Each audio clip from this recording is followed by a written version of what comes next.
I want to go into first a little bit of a background on how we look at things at Microsoft. Obviously, when it comes to harmonizing top down and bottom up, it's also about understanding what is the strategy, how do we look at the business, how do we report externally, and how do you align the shareholder expectation with how you're essentially operationalizing on those expectations. So this slide I'll go quickly, is just meant to give you a glimpse of how we think about our product, how they're structured. We really think about solution areas, and what is the field focus. And by field, I really mean, sellers, the local teams that are really, on a day-to-day with the customers. It's just to ground you again on some of the KPIs or key themes that we are looking at. We'll go to the next slide because I do want to spend more time there.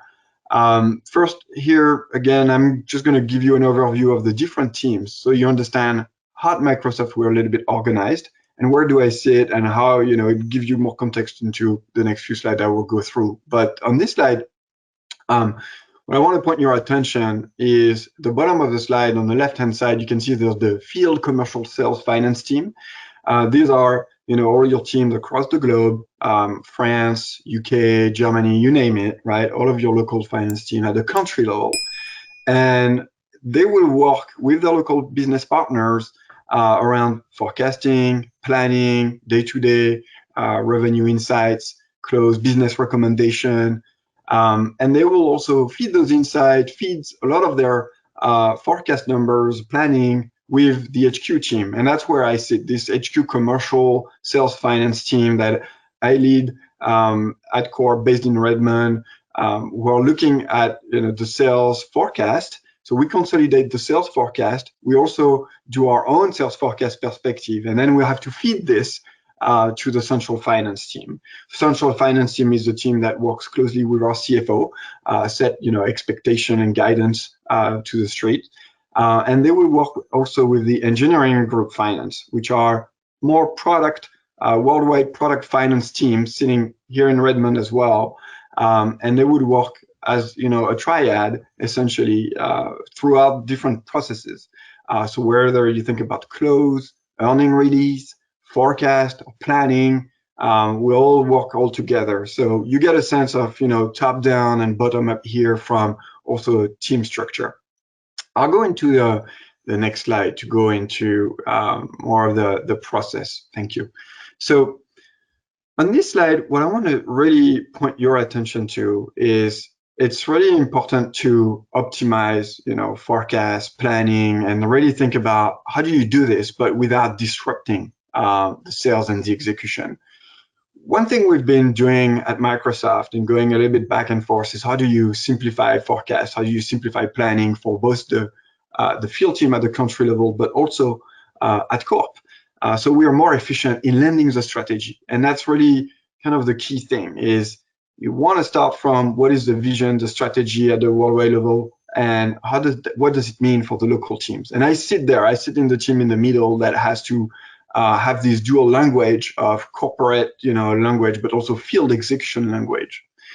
On this slide, first I want to go through the accountability on the previous state and where we're going into the future, and highlight maybe a change we did this year that some of you will find interesting. But when we think about forecast and planning, we've typically had, our local teams submitting their forecast. We would consolidate at the corp level.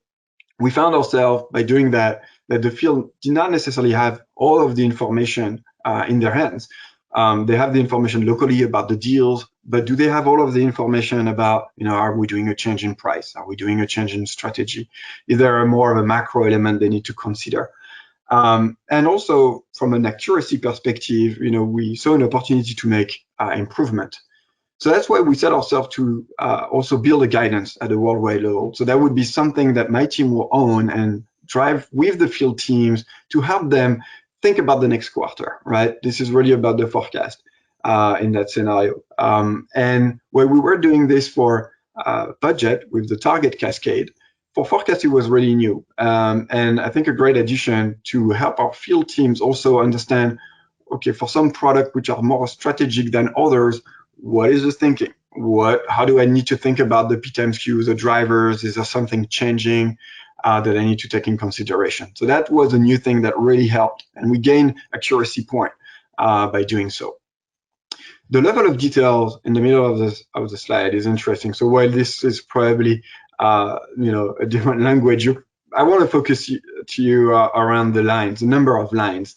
These are essentially the combination, the permutations of how we do the forecast or the planning between HQ and field.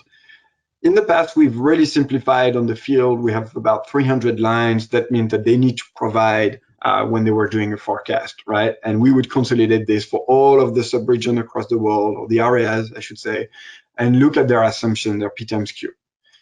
Now, we found that it was not necessarily all of the details we were hoping for. In some cases, like we fell short of those insights by simplifying too much. And this is an interesting point where simplification or aligning top down and bottom up, sometimes you also need a little bit of those details to have the same language. It's really important to have a common language between corp and the local subsidiaries, the local field teams.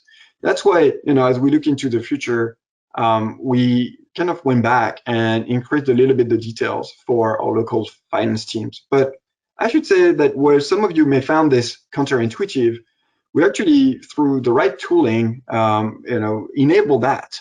And I'll get into that after in a little bit. But the tooling enable us, like some of these rows, to be more automated, already seeded with some assumptions, hence the forecast guidance I mentioned earlier, to really help our field team think about, you can give more details with less work, and we've also with more insight and direction from the corp groups. The last thing I would say is from an approach perspective around really about the toolings. We went typically on the forecast, which was an offline Excel-based tools across our teams with pipeline information. We really moved to online and driver-based models. So looking at building the right platform, the machine learning, still using pipeline, of course, for our sellers, for our sales finance team as well to leverage. And yeah, same thing on the planning side, how we evolve our tooling and our structure over the last few years to a more online platform. This platform is important because I really want to point your attention on the online driver-based models, like having those driver-based being similar or in the same definitions and alignment methodology between forecast and planning is key to align the two process and to align with corp and local subsidiary. The last point on this slide is about the market share. Really putting the emphasis on the market share gain from a planning perspective was kind of the starting point of setting target, right? It's the key thing to also set the direction, set what will then become your budget and quota for your sellers. And at the corp level, where we start from the market share, that's a discussion, at the strategy level. How do you operationalize that and essentially cascade it down? We're able to cascade it down at Microsoft through those drivers, through those trends, etc. And that's the work that's happening that then aligns to how we do forecast. I'll go into the next slide to go through my kind of tool, what we're dealing with at Microsoft.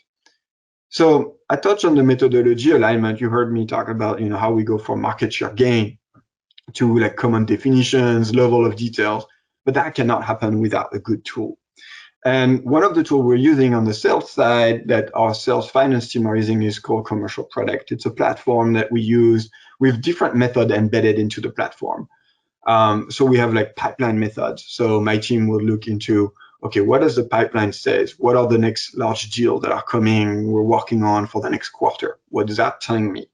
Now, it's a sales tool. So as finance, we always have to be objective and look at it with a grain of salt. So what we do is apply different methodology. We will look at deal-based forecast, for example, which starts from the pipeline, but also apply a different calculation on top of it, assumption on top of it. We, of course, look at machine learning, time series, statistic, but also TN methods and P times Q with historical run rates, growth, or driver-based. I want to point your attention to the right-hand side of the slide. So you'll see those colored bars here.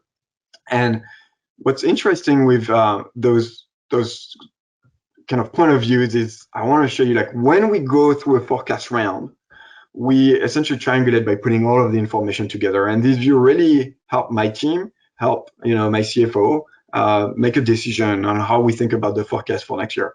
That would give her like the perspective from our field teams that I talked about. So for example, the area CFO forecast. What's our budget? What are the engineering group I talked about earlier? What's their point of view? What's the field outlook, which is our latest update? Then we have in the green bar, like some of those methodology coming through the tools that I've described to you. And then we'll make our opinion. It's really important that when we harmonize our processes between top down and bottom up, that this tool that I'm talking to you about is enabled, at least in the sales side, which is my HQ team, but also the local sales team. The tooling and all those permutation or methods are enabled at corp and local. So that then I can go in and talk with, for example, the UK finance team and say, okay, what was your assumption? What was your P times Q assumption? Did you look at the guidance? How do you think about this?